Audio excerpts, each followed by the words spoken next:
Grade 3 Summative Test Quarter 4 Week 3 Makabansa.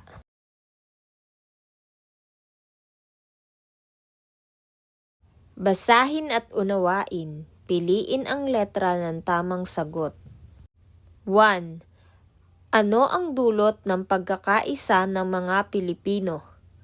A. Kaguluhan. B. Lakas at kaunlaran ng bansa. C. Pagkakahati-hati. D. Panghihina ng loob. 2. Alin ang nagpapakita ng pagmamahal sa bansang Pilipinas? A. Pagkasira sa kalikasan. B. Pagsunod sa batas at alituntunin. C. Pagwawalang bahala sa kapwa. D.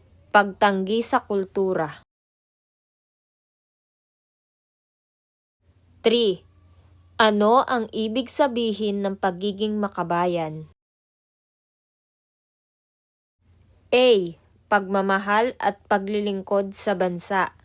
B. Paglimot sa kultura. C.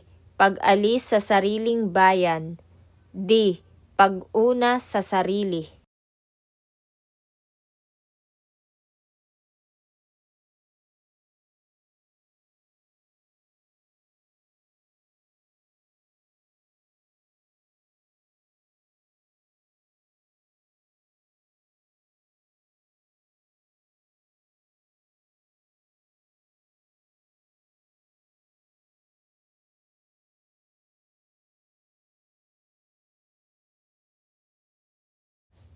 4.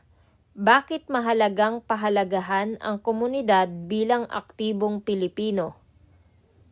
A. Dahil dito natutuhan ang pakikilahok at malasakit. B. Dahil dito lamang namimili. C. Dahil dito natutulog ang mga tao. D. Dahil dito naglalakbay.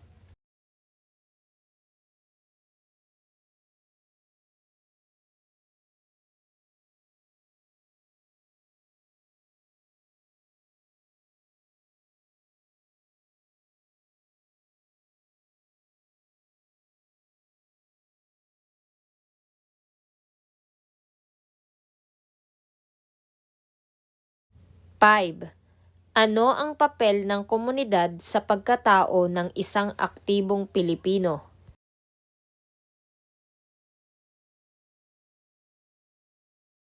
A. Lugar ng palengke lamang. B. Tahanan ng pagtutulungan at pagkakaisa. C. Lugar ng paglalaro lamang. D. Lugar ng negosyo lamang.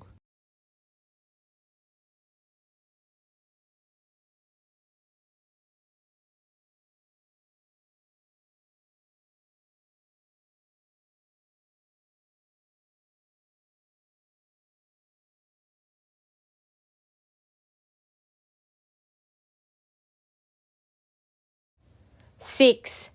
Bakit mahalaga ang pamilya sa pagiging isang aktibong Pilipino?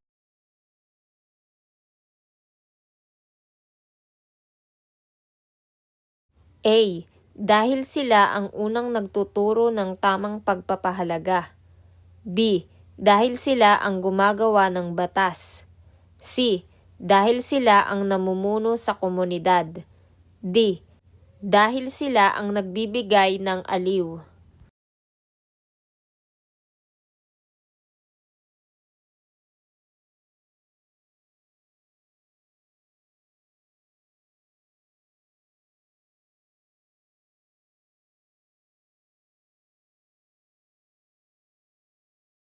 7. Ano ang pangunahing papel ng pamilya sa paghubog ng isang aktibong Pilipino? A. Magbigay ng laruan.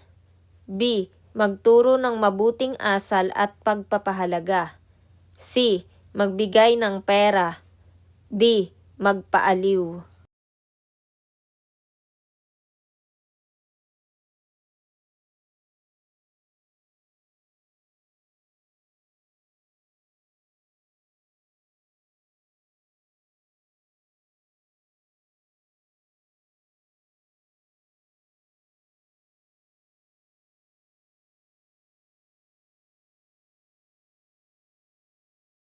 8. Alin ang nagpapakita ng katangian ng isang aktibong Pilipino?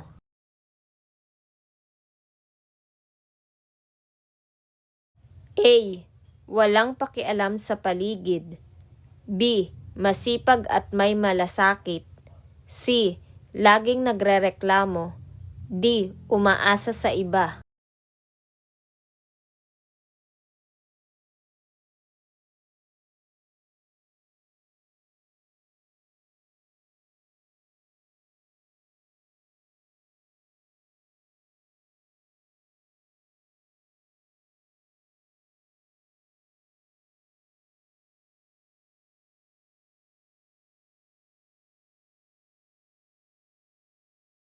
Nine. Bakit mahalaga ang pagpapahalaga sa sarili bilang isang aktibong Pilipino?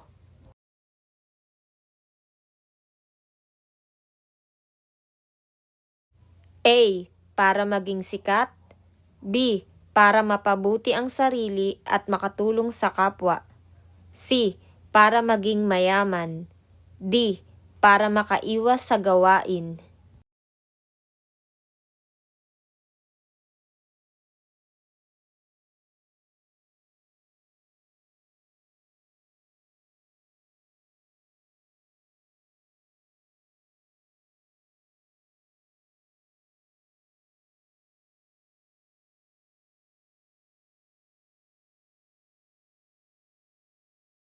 Ten. Ano ang ibig sabihin ng pagiging aktibong Pilipino? A. Palaging nasa bahay lamang. B. May pakialam sa sarili, pamilya at kapwa. C. Gumagawa lamang ng sariling interes. D. Umaasa sa ibang tao.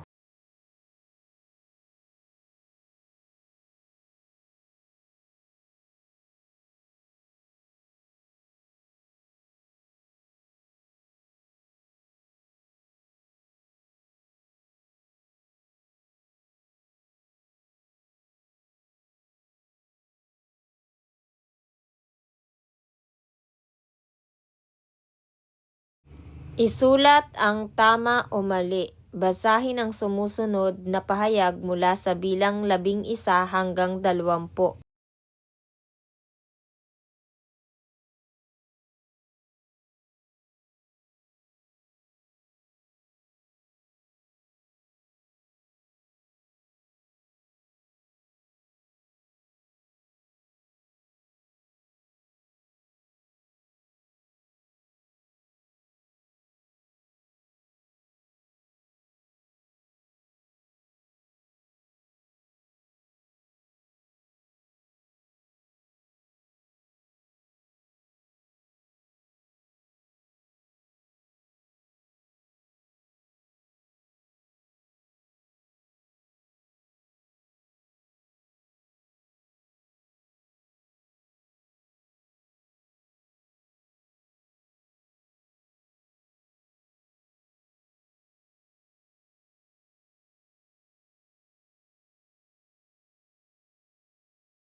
Ngayon naman, piliin ang tamang sagot sa loob ng kahon. Isulat ito sapat lang bago ang bilang. Mga pamimilian, pagpapahalaga sa sarili, pagkakaisa, refleksyon, community project proposal, nasyonalismo, aktibong Pilipino, personal mission statement, pagpapahalaga sa pamilya, pagpapahalaga sa komunidad, pagiging makabayan, personal mission statement.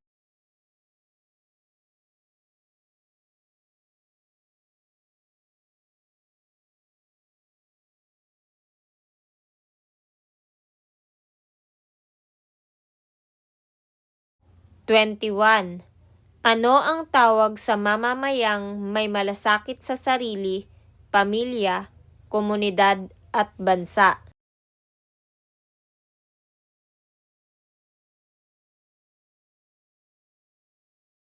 22. Pagkilala at paggalang sa sariling kakayahan at halaga.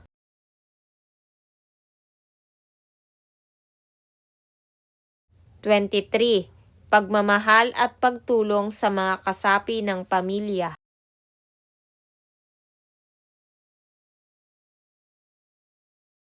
24. Pagpapakita ng malasakit sa barangay o pamayanan.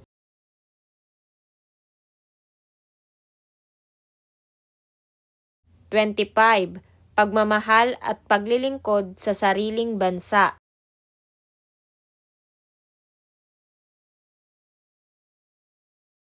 26. Damdamin ng katapatan at pagmamahal sa bayan.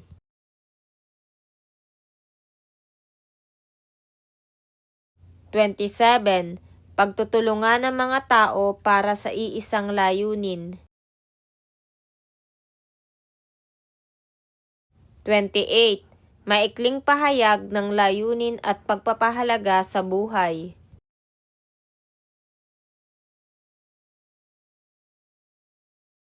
29. Panukalang gawain upang makatulong sa komunidad.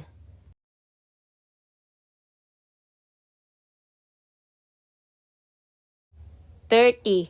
Pagsusulat ng sariling pagninilay sa mga natutunan.